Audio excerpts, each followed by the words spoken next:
"I'm having an affair," she said. To be honest, at first this laconic phrase did not penetrate my consciousness. I heard the words, they were crisp and clear, but my mind didn't want or couldn't process them. She stared at me steadily as I popped another piece of delicious pickled pork into my mouth. "Did you hear what I said, Sal?" I nodded, my mind flooded with wonderful taste. Slowly, creakily deciphering her words, she repeated it for me one more time. "I said I was having an affair. I heard you, Arya. There's no need to repeat myself." I finally responded after swallowing a piece. She cut it off, picked it up with a fork, and put another piece of her dinner in her mouth, waiting for my reaction. "By the way, the pork is delicious," I muttered. "Is that all you can say? I'm telling you, I'm having a fucking affair and you're commenting on dinner, for God's sake.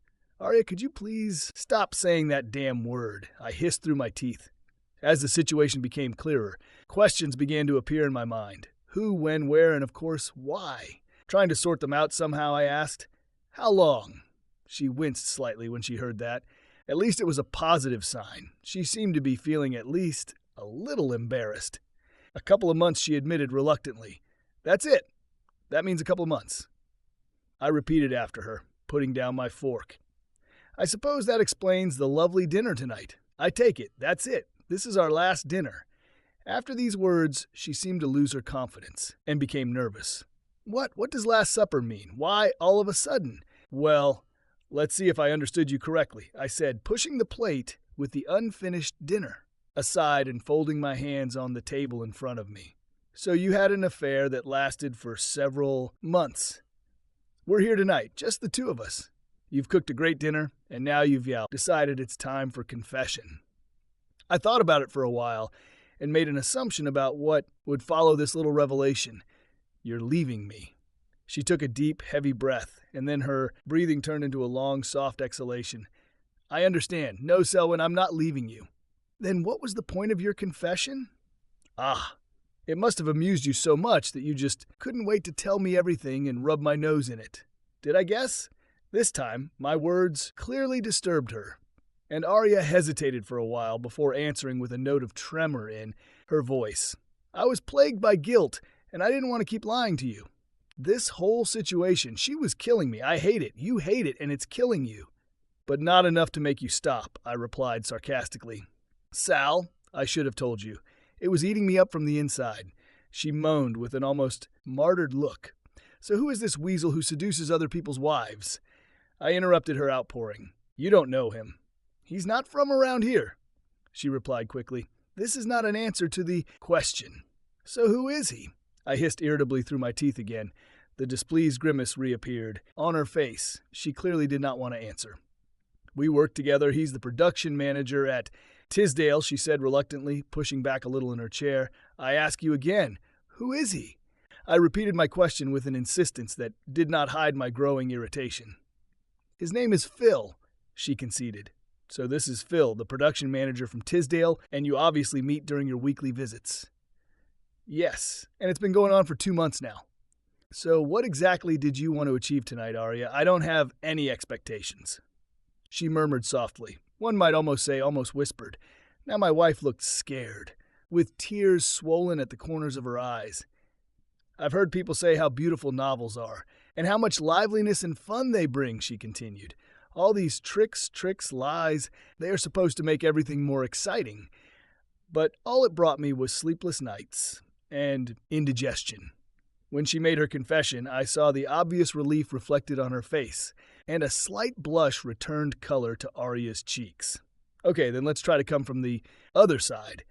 What do you think should have happened after I heard your confession?" I puzzled her with a new question. "I don't know, Sal. Like I said, I didn't have any expectations." She shook her head. "That's not true, and we both know it," I said. "No one drops such a bomb without replaying the possible consequences in their head. 100 times, if not more. We have 17 years of what I thought was a happy marriage behind us. You know me well enough to have certain expectations."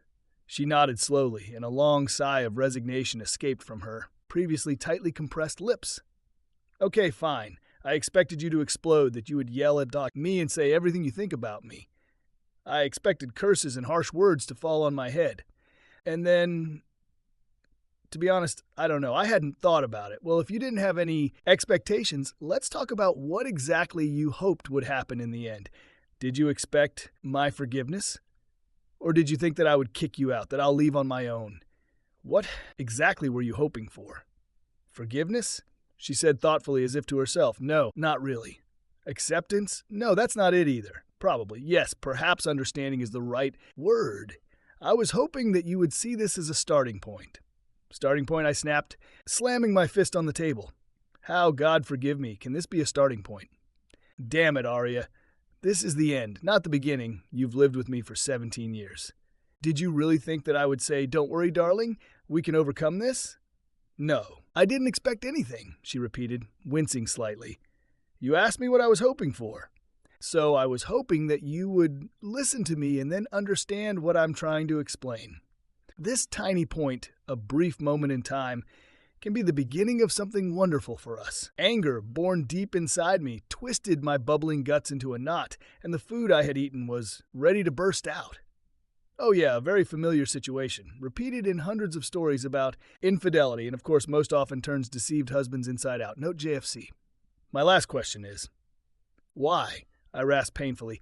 She just shrugged her shoulders nonchalantly, but God, it made me angry. This is not an answer, but just some kind of careless, indifferent gesture. Why, Arya? I raised my voice. I wasn't looking for this on purpose, Sal. Well, it just happened that way. It can sometimes be lonely on such trips. When Phil suggested we go out for dinner together, I was just happy that I wouldn't have to spend a boring evening alone. Eating alone? It looks pretty sad. And he was pleasant and attentive to the little things. And over time, it became obvious that we had a lot in common. The two of us had a lot to talk about. He paid me a lot of compliments, was a charming and funny conversationalist, and you thought to repay his flattery with a quick lovemaking. I interrupted her dreamy rant. No, it wasn't like that, she said. One night he knocked on my hotel room, brought a bottle of wine with him, and, well, it just happened. Yeah, I can see that it filled you with such a deep sense of guilt. I commented sarcastically, these are your words, not mine. And let's not forget how much you hated it.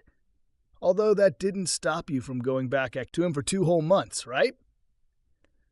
But you still haven't answered the question, Arya.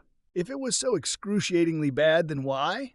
Her face twisted into a grimace as she grimaced, as if she had come across a sour lemon. I never said I hated it. I said I hated the guilt and self-loathing that always followed. I was depressed by how terrible I felt after that. So you enjoyed making love? She nodded, sighing resigningly. Yes, everything was wonderful. Well, at least we got to the bottom of why. I smiled wryly. I'm sorry, Selwyn. I just wanted to be honest with you. No, it's okay. I asked for it. Darling, you know that we haven't been okay for a long time, one by one. All this was gradually accumulating.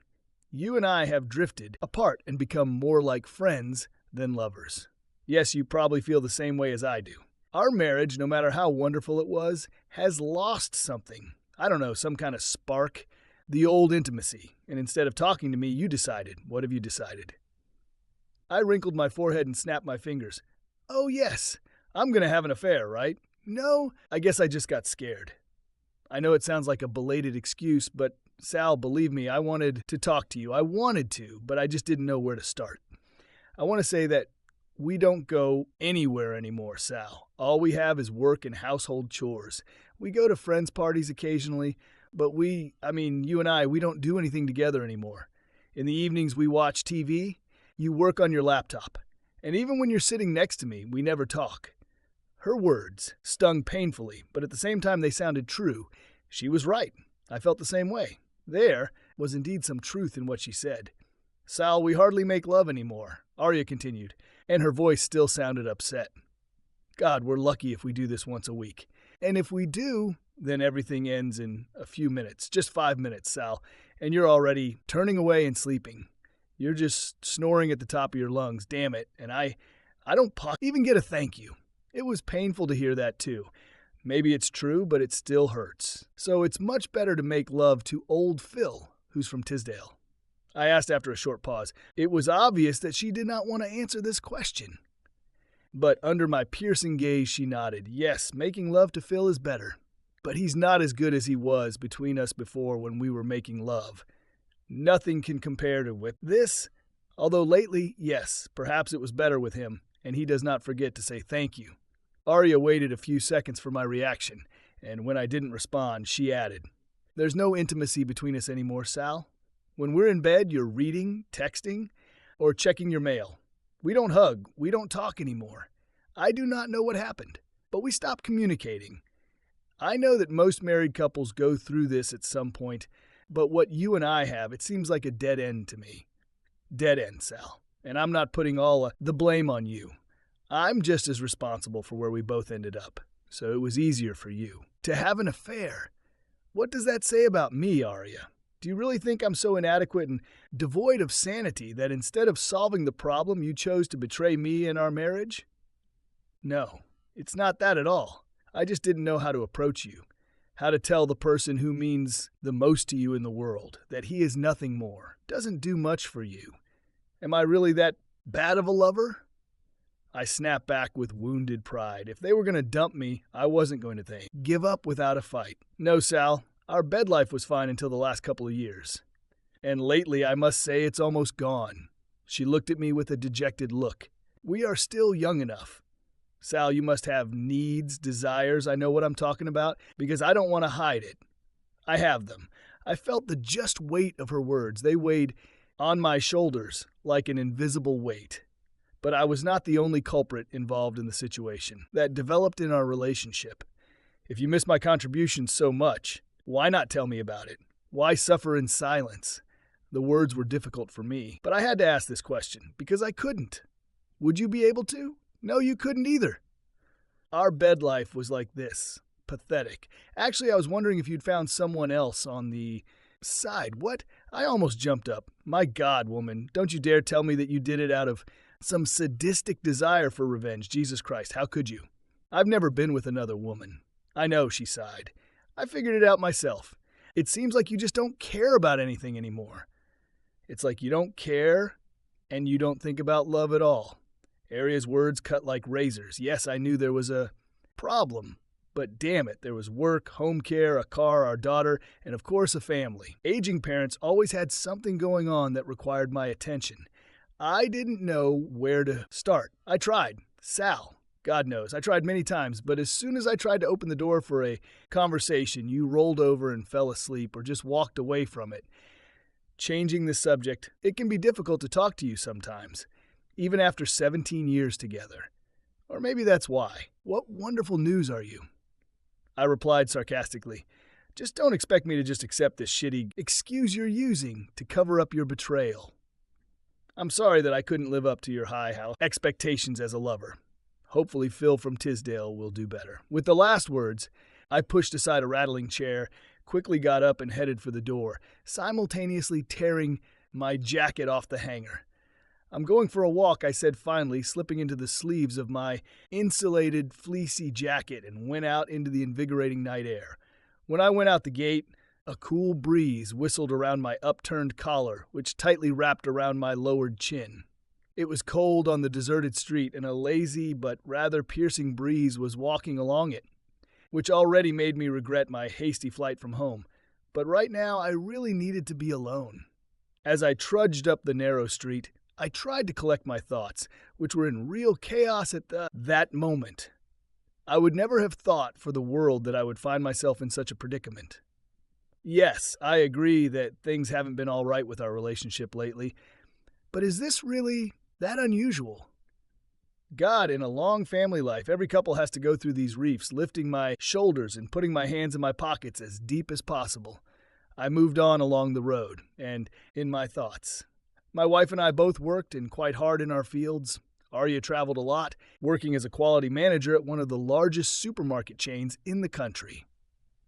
At least once a week, she had to go on overnight trips on the spot when she visited nearby shops in our district. My own work was stressful enough, taking up more and more of my time, and naturally it was damn exhausting. Therefore, to dump all this literally on my doorstep, as Arya did, was simply incomprehensible. My mind started working, trying to solve the same brain-boring question. What should I do now? Divorce? God, I hated that idea, but I hated even more the idea of just forgiving and forgetting my wife's treacherous actions. If we got divorced, we would have to sell literally everything. The house, my business, the jointly acquired property. And of course, everyone around would know about it. My mind was poisoned and unbearably burned by the thought that I would certainly become the center of local gossip. There weren't many acceptable ways out of the impasse that Arya had driven me into. As I walked, all these old cliches and sayings kept popping up in my head. Never trust a liar. A leopard never changes its spots. A cheater once is always a cheater. They had a deep meaning. How can you trust someone after he or she ripped out your heart? Damn it, it was getting colder and colder outside. I turned back to the house. The inviting warmth of your own home. Nothing compares to it. During the time that I wandered with sullen gloom in the evening cold, Arya cleared the table, washed the dishes, and poured me brandy. I thought you might need this. She gestured to the glass on the coffee table. It's damn cold outside. Thank you. It's not poisoned, is it? Taking off my jacket? I slightly twisted my lips in a grin. She laughed softly, warmly. The musicality of her vibrant laughter still made me tremble. I've always liked that sound. If I was going to poison you, do you really think I'd tell you about my affair? She chuckled, shrugging her shoulders. Arya was sitting on the couch in the living room, her legs tucked under her slender and still gorgeous figure. My wife was still a very charming woman, and I understood perfectly well why she looked interesting and attractive in the eyes of men. Arya possessed several admirable qualities. Her skin shone with a delicate olive shade and her beautiful green eyes. Yes, those unique emerald eyes, the alluring secret of her beauty. They attracted you, carried you into the circle of light, into the bottomless pools of temptation. Her body was beautiful and slender, maybe with slightly lush excesses in some places. But on the whole, it was a very juicy figure of a mature woman. An Arya's face, those perfectly chiseled classic features. That's where she was damn gorgeous, striking an outsider at first glance. She patted the couch next to her with her hand. Come on, Sal. Come and talk to me. You are welcome. I sat down, taking possession of the glass. And for the next few minutes, she sipped red wine and I sipped my brandy. Okay, Arya, I do not know why you decided to destroy our family. I spoke first, but it's true. I may not be the best lover in the world, but tonight you ripped out my heart. Damn it, and I've dedicated my life to you. Setting down her glass, she wiped her wet eyes with the back of her hands. I know that, Sal. I've never doubted your love, and me too, I still love you. More than ever. Good God, how can you say that? I couldn't stand it. You were literally just telling me what a lousy lover I was. And now what? Now I see you confess your eternal love for me. Yes, it seems cruel, and you're not a lousy lover, Sal. I am. I'm just trying to say that we are. You and me, we both let things take their course. God, it's just as much my fault, maybe even a big one. I'm sorry. I should have said that. Yes, that would be nice. Nevertheless, we ended up where we were. I took a last sip of my brandy and also put the empty glass on the table. Tomorrow at lunchtime, I will go and find a lawyer, get some advice from him about the nuances of separation and divorce. Let's see what the hell we need to do. I felt Arya's body stiffen next to me, and then I heard her sharp intake of breath. Turning his head slightly, he saw her wiping away another unbidden tear. So that's your answer, a breakup? She said in a trembling voice. What did you expect? I asked a counter question. She shrugged her shoulders vaguely. And again, I felt a stab of insulting disrespect in this rather dismissive gesture of hers. Come on, Arya. We've been together for 17 years. What did you expect? I insisted on an answer. Her eyes narrowed uncomfortably when she looked at me again. I was expecting it. I do not know. Rather, I had hopes. Yes, I was hoping for a different outcome, but if that's what you want, well, then we'll do that. By the end of the sentence, the dryness in her voice was obvious. Arya got up and carried both empty glasses to the kitchen, where she poured herself another portion of Beaujolais. Would you like some more brandy? Her voice came from there. No, make me a scotch, please. Double, I replied. A minute later, she came back and sat down again, in the same place next to me. Sipping the wine, she thoughtfully turned the glass in her fingers, toying with it and watching the red liquid swirl inside. Sal, you asked me what I expected, she said again. I was afraid that your reaction would be exactly like this. Of course, in my heart, I hoped for something else. But I'm not an idiot, and I knew it would hurt you. I just couldn't think of any other way to tell you. Still, I was hoping that this would serve as an impetus for a frank conversation, and that we could use this as a door to the future, a better future for both of us. What? I frowned, shaking my head in confusion. I was still completely unable to understand her logic of improving our lives, which her treacherous betrayal was supposed to help. How about we postpone the breakup for a while? She put forward a proposal, seeing how I immediately frowned. Arya smiled thinly. Come on, do me that favor, at least for a little while. After taking another nervous sip, she continued, Look, I've learned something about myself. Well, actually, maybe about all people. It's pretty simple. What a stunning piece of news, Arya. I said, looking at her with considerable skepticism. For me, yes, dear, I've never felt so hungry as I do now. My attraction is higher now than when I was 20. I was hoping that you and I could find a way to use this to please both of us. This time I couldn't come up with a witty comment, so we sat staring at each other blankly for a while. I like making love, Sal, she said emphatically, breaking the silence. You're lucky, I snorted irritably. I know what I did was wrong, and that you have every right to hate me. But imagine this. Let's say a bomb has exploded, and you and I are standing together, hand in hand in a huge funnel. There's no one and nothing around us. From now on, anything is possible. Literally anything. Shaking my head again, I tried to figure out exactly what she meant. Are you saying that we'll just forget about your affair, pretend that it never happened, and move on as if nothing had happened? No, Sal, that's not what I meant. Yes, I had an affair, and it was wrong. But it opened the door for today's conversation. We can change the way things have been between us lately. We can start over, bring back intimacy, enhance romance. This could be the beginning of another. New life, a renewed you and me. You've lost me, Arya, if you're suggesting that I sit back and put up with your cheating because you see it lit your fucking fuse. Damn it. And next time you'll tell me that you've learned new bed tricks and I might like them. Did I guess? She grimaced in annoyance. That's not what I meant, Sal. I just suggested using what has already happened as fuel to build a better life. I don't want what we've had lately. The truth is, I love you, and I want to be with you. But I want the old Sal back, that passionate, crazy, lovemaking, obsessed man I married. If before that my mind was clouded and my thoughts were in turmoil now, figuratively speaking, he has turned into that cartoon character. You know, whose legs are flashing through the air with hilarious speed, unsuccessfully looking for attraction on an icy road. So it's all my fault after all, isn't it? Well, of course, you are now a super modern, truly updated woman of the new century, right? Which will take me straight to nirvana. Sal, this novel really opened my eyes. Before I met Phil, I was just going with the flow, fulfilling my duties in life. A bright life passed us by. Now I feel more awake, alive and passionate than ever. I say it again, I love you. But now I look at things differently. I listened to her, but I was still gloomy, not sharing her strange optimism. Maybe if we could talk about all this, be more open and frank before your affair. I stressed. I can't give guarantees. But maybe then we could fix everything. And again, we were sitting hunched over and staring at each other when suddenly a pair of gears in my brain caught on each other and a light bulb flashed. Oh my God, wait a minute, I gasped. You know what I've been thinking, apparently? Something happened.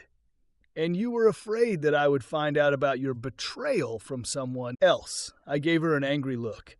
That's the only reason you decided to come clean, isn't it? So to speak, acceptable damage control. You probably thought that if you told me about your affair yourself, and not that I would hear it from someone else, then I'll make a discount on and treat you more leniently. Was that your idea? The expression of utter denial etched on her face looked almost comical. Sal, it's not true. I'm trying to be honest with you, she protested indignantly. Shaking my head again, I muttered, It's possible, but there's no way to prove it. All you're doing here and now is trying to mitigate your actions and their consequences. But it doesn't fucking work for me. She took a deep breath, chewed her lower lip thoughtfully, and shrugged again. I don't know what else to say, Sal. Oh, really? How about we start by saying, I'm sorry, it was a mistake, and it's over from now on. What do you say we start at least with this? She shuddered and recoiled, leaning back on the couch under the pressure of my sarcastic growl. I did. I've already tried to apologize. And yes, it's already over, she muttered, lowering her eyes. Her attitude began to annoy me, and unable to contain my anger any longer, I abruptly left. "I've had enough. I'm going to bed." With visible nervousness, she looked up at me as I stood up. Should I come with you?" "No, I think you'd better take the spare room," I replied rather coldly, preparing to leave. "Sal, it doesn't have to be a war, you know." She spoke almost to my back, pausing for a couple of seconds on the threshold of the living room, and nodding in agreement, I replied, "Yes, I know that, but right now the war is something that gives me pleasure." And then I went to the bedroom. 1 in the morning, Arya greeted me while I was getting ready for work. And by the time I walked down the stairs to the kitchen, breakfast was already ready. She looked fresh and radiant. "Good morning, Selwyn. How was your night?" "What is it?" she asked. "Okay," I said shortly, starting to eat. To give her due, my wife tried to create a relaxed atmosphere this morning. She chatted incessantly at breakfast, trying to find at least some chance for dialogue, which I was not ready for, having been restlessly tossing and turning in back my bed most of the night. The flame of anger was still burning inside me, and I was afraid that if I could not stand it and express what was boiling in my soul, the war between U.S. would break out again. Half an hour later, I went to work, leaving her brooding. I had a couple of lawyers that I did business with, and I invited one of them to lunch, explaining that I needed his advice about the divorce. He showed up there with a bunch of papers in his briefcase, and we discussed the options. The current laws of the country no longer cared about good or evil, about who was right and who was to blame. Infidelity? Who cares anymore? No matter what, everything would be divided equally between the ex-spouses. There were no obstacles to selling the house because our daughter was no longer in this former family nest, which had lost its magic of love. Arya had her own job, her own income, and a separate pension system. She was a modern, independent woman. In the event of a divorce, our assets and liabilities will be split 50-50ths, and then it will be decided which of the two of us is more attached to the house, to certain pieces of furniture or personal belongings. Of course, most of the gifts remained with Arya. Over the years, I have bought and given them to her, many times on various occasions and dates. After the lawyer left, I was left alone in the office, enjoying the peace and quiet. I used this soothing silence to try to develop some kind of plan for my next actions. Yes, I could move out by applying for separation. It would be quite a simple matter to separate our financial relationships. Later, we could sell the house and share with Arya the amount received from its sale. That's it. It's simple. 17 years of painstaking hard work, and all for nothing. At 46, will I be able to start all over again? The very thought scared me. I'm not a fan of hanging out in pubs and have never been a regular at nightclubs. All my friends and buddies were married. They were all about my age. How to start over? Go on dates again at my age? God, that thought didn't make me enthusiastic, much less excited. On the contrary, the longer I thought about it, the more the prospects ahead made me nervous. I stayed at work until about 7 in the evening when my phone rang. It was Arya. "Are you going home, or are you staying the night somewhere else?" Disappointment seeped venomously into her voice. "I'm in the office finishing up some business," I said. "Should I delay cooking dinner?" She muttered in a not-too-pleased tone, in which, however, I still felt a hidden plea. "No, I'll buy something on the way home," I told her. "Should I stay and wait for you?" "I'd like to talk." "Don't worry, Arya. Go to sleep." "Can I go back to our bed?" she asked. "No, I think you'd better take the spare room until further notice." There was a click, sharp intake of breath, clearly audible through the receiver. "Is this really necessary? Is it necessary?" "No, probably not." "Is it a good idea?" "Yes, I think so." With these last words, I interrupted the call and leaned back in my chair. Nothing made sense. I mean, you see how similar things happen to other people. And as a spectator watching from the sidelines, you think, well, if it was me, then I would have done this and that. Everything is so clear and simple, but only until you really face the need to make a decision. And this decision, and therefore the subsequent actions, radically change and break your entire old, familiar, and comfortable life. When you live with someone for as long as Arya and I have, attachments arise strong as iron ropes that cannot be broken so easily.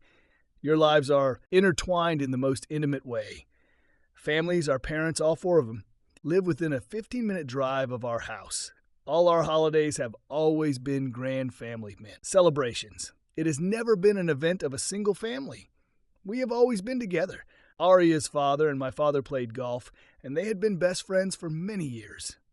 Her brother was one of my closest friends. Together we were engaged in the repair and restoration of an old Velocette motorcycle.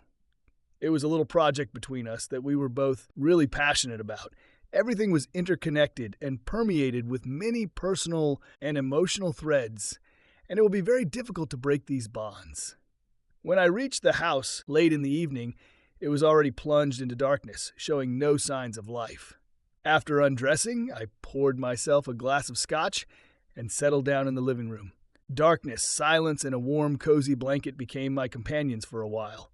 It was so pleasant and comfortable to relax in the soothing semi-darkness of the living room. As I walked down the hall to the bedroom, the door to the guest room opened. Arya stood on the threshold, looking great, however, as always. Dressed in a thin, translucent nightgown that did not cover anything, she whispered, "Hi, honey. I wanted to pass by," but she held out her hand and held me back. "Sal, please, we can be polite to each other." "Okay, I screwed up and you're mad, I get that. But of course, we can act like adults, not like touchy kids. If acting like adults means having affairs, cheating, and lying, then perhaps I'd rather stay with my childish behavior." "That's fine with me," I said, pulling away from her fingers. As I was leaving, I half turned around and added, "Good night, Arya. Good dreams, Sal." She replied with a sadness that enveloped every word. The next few days were like the same old broken record. Arya kept trying to get through, but the door on my side was tightly closed. We spent the whole week practically not talking, and the upcoming weekend would hardly have been easier either. I stayed in the office late and had dinner somewhere on the way home every time. I wasn't afraid of a possible confrontation. I just knew that when it happened, it would be a real disaster, and I wasn't sure that was what I wanted. I didn't stay late at the office on Friday evening, so I returned home at my usual time. It came as a surprise to Arya, and she looked shocked when she saw me coming through the door. "It's nice to meet you here at a time like this," she chuckled. Ignoring her witty comment, I headed into the bedroom to specifically for best weapon in. Change clothes? When I came downstairs, Arya had already poured whiskey into my glass while she was sipping a glass of wine. Handing me the scotch, she asked, "I take it you're staying for dinner?" "Yes, it would be nice." While she was cooking, I took my shot of whiskey and disappeared into the study at home. It was not only mine, we both used it. What I've never done is poke my nose into Arya's personal life. I just never felt the need to check on her. I mean, who does this kind of shit anyway? All the years we were together, I trusted her, we knew each other's passwords, and kept them in a shared file in a drawer. Now, using her password, I logged into Arya's email and noticed that there were several messages from this friend of hers. Phil, however, there was nothing compromising in them. It's just a correspondence about work. Shit, I logged out angry at myself for stooping to curiosity. The fact that she did this to me did not give me the right to snoop by looking into her personal correspondence. I sent a few emails and a couple of text messages before Arya called me. "Dinner is ready." I heard her voice from the back kitchen. The food looked delicious, as always, and she had already poured us both a glass of wine as an aperitif for the chicken. We ate in relative silence, but the tension between us seemed to grow with each new bite we put in our mouths and each sip of wine. I noticed that instead of eating, she was sluggishly smearing food on her plate. Apparently, she was preparing to say something. "Please, can we talk?" "Sal, this infernal silence is getting on my nerves." She finally broke down. "Yes, it's probably time," I replied, looking up from my plate. I was trying to give us both some space. I needed time to try to process your confession, as well as what it meant to me. "Yes, I understand," she sighed. Then, looking at me with a very gloomy look, she asked, "So what conclusions have you come to?" I went to a lawyer who specializes in such cases, and I told her. He helped me fill out all the necessary forms. In them, I listed all our assets and printed out the business figures for the last few years. "I guess we should sit down and decide what you're going to do about it." Her gloomy expression did not change as she listened to me. When I stopped, she just stared back. "I see. So this is a divorce. Then I accept it." She sighed again, stating the obvious. "Well, I don't see any other alternatives. So I'm sorry," I said with a slight shrug. Sal, there are hundreds of alternatives. Counseling, trial separation, therapy. Do we really have to end up like this? I downed the rest of the wine and growled, "We're ending up like this because you left me no choice. Can we recall your claims? I'm a lousy lover. I'm no match for your new lover. What else is there?" "Oh yes, and our marriage has been falling apart for several years now, according to your own words.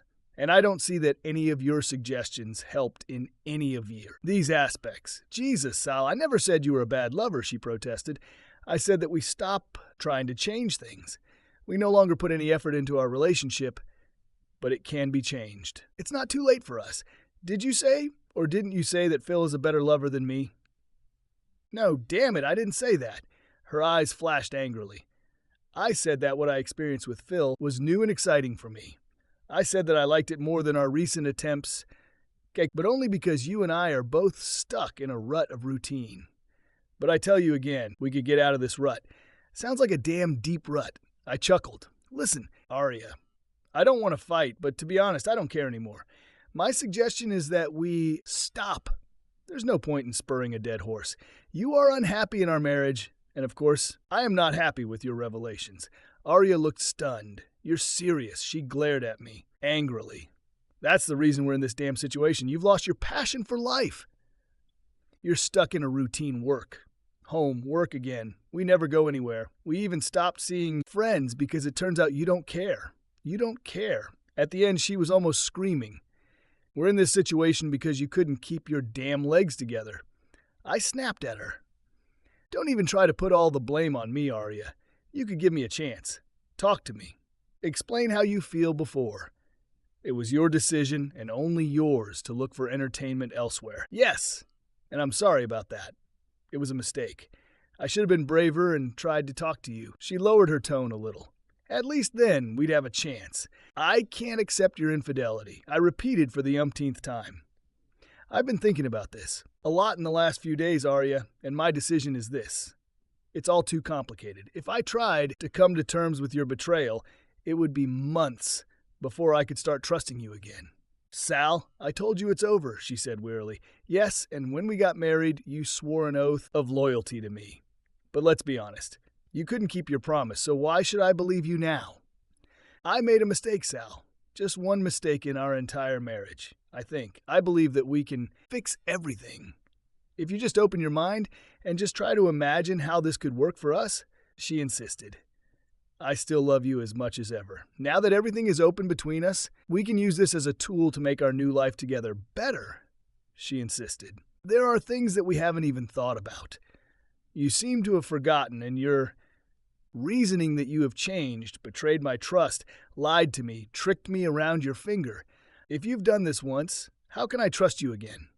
These actions of mine were caused by your inaction," she retorted, shaking her head negatively. "If we could bring back the romance, add a little spontaneity to the relationship, try to create special moments of intimacy." Then Arya started up. "Listen, I've revealed my feelings and thoughts to you, but what about you? Now we can be completely honest with each other. Come on, Sal, don't tell me you've never lied to me in the past." "Of course I had to lie because I'm a human being, and sometimes we tell lies to protect ourselves.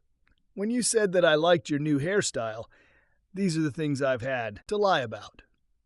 Yes, I know that I am far from perfect. This is a fact. You can say that I'm selfish, and I think I'll agree with you because I know it myself.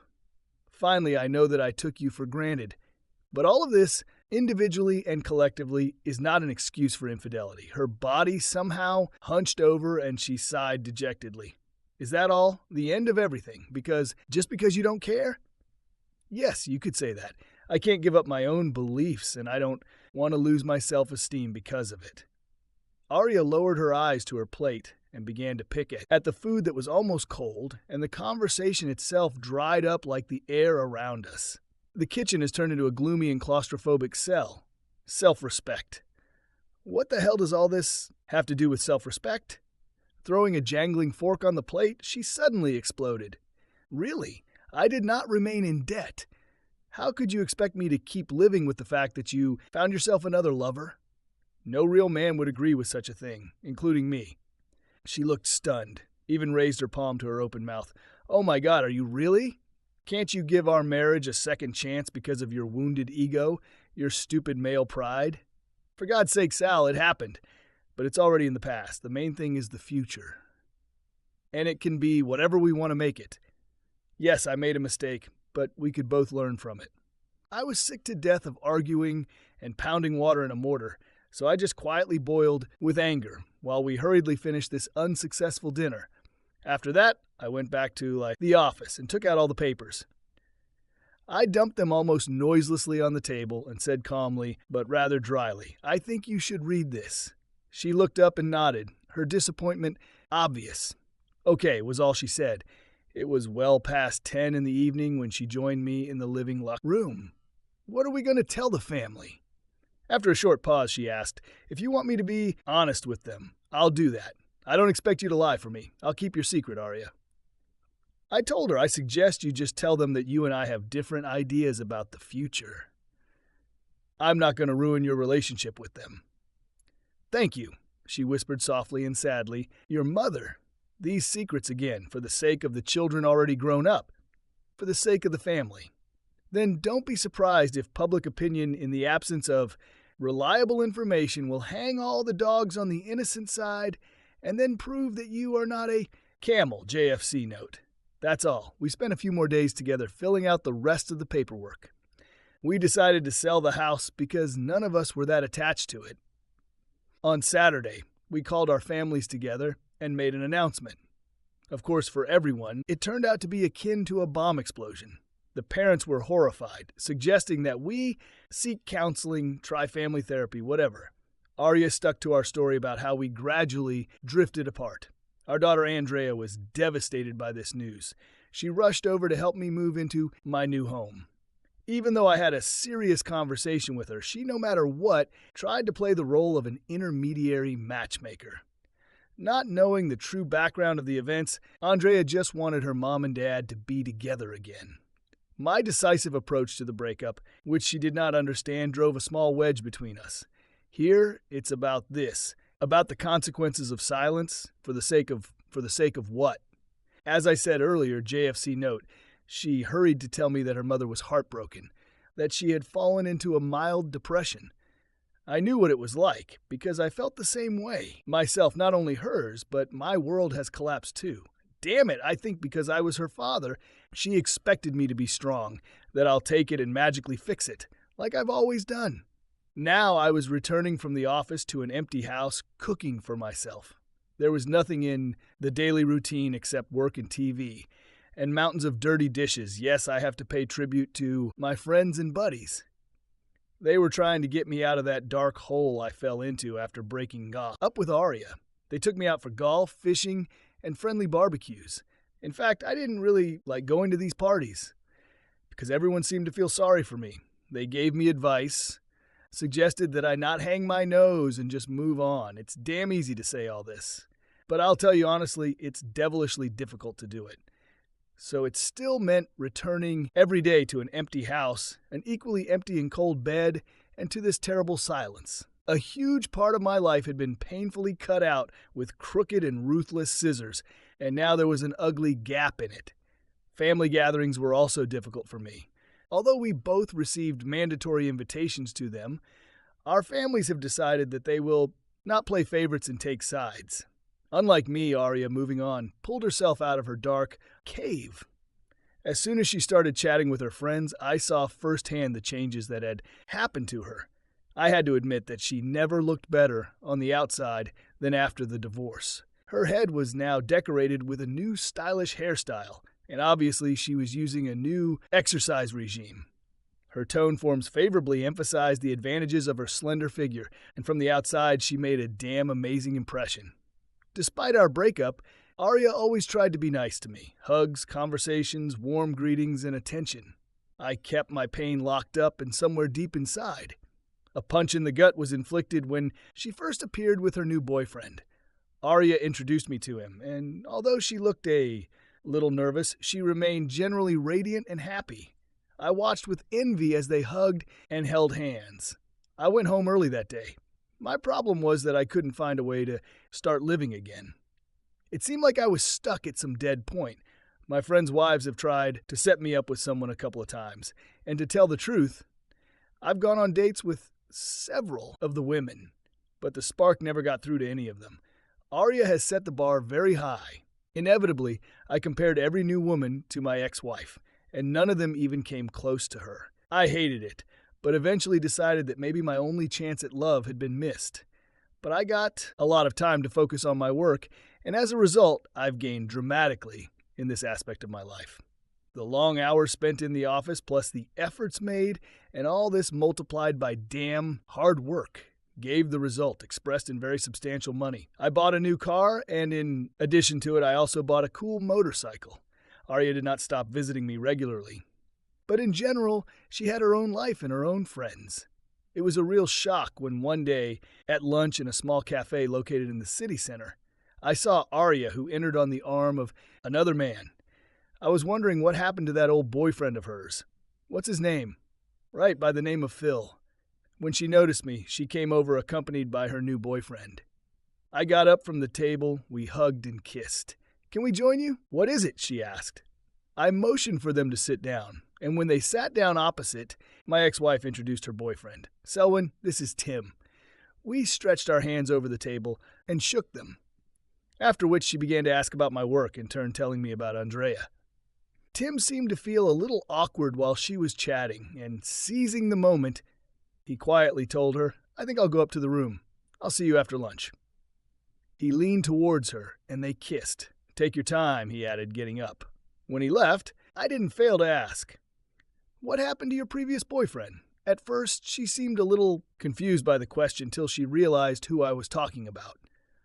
With a casual smile appearing on her face, she casually waved her hand. "You mean Colin? Well, I still see him. It's a common thing." "Does he know about Tim?" I asked sarcastically. She nodded, grinning at the same time. "Yes, they know about each other. Like I said, it's a common thing, Sal. There are no obligations." "So how are you doing?" she asked a counter question. "Is there someone special in your life?"